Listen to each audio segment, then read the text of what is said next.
কোটি টাকা ঢেলেও কাতার বিশ্বকাপের উদ্বোধনকে টক্কর দিতে পারল না ফিফা।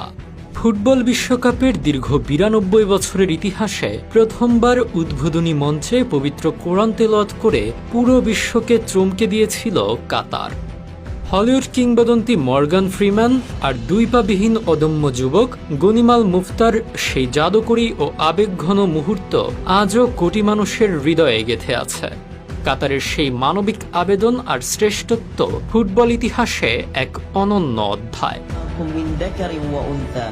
কাতার বিশ্বকাপের পেছনে মোট খরচ ছিল $200 বিলিয়নেরও বেশি। সেই তুলনায় এবারের 2026 বিশ্বকাপের মোট বাজেট বেশ কম, প্রায় $370 কোটি বা ৪৫,৩৬২ কোটি টাকা। কিন্তু খরচের এই হিসাব ছাপিয়ে বড় পার্থক্যটা ফুটে উঠেছে উদ্বোধনী অনুষ্ঠানে।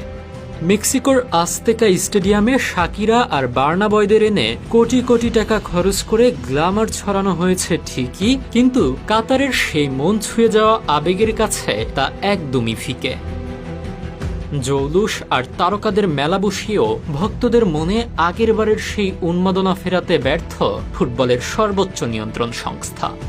প্রমাণ হয়ে গেল শুধু টাকা বা গ্ল্যামার দিয়ে কাতারের মতো ঐতিহাসিক উদ্বোধনের আবেদন ছোঁয়া অসম্ভব। আর এখানেই হার মানতে হলো ফিফাকে।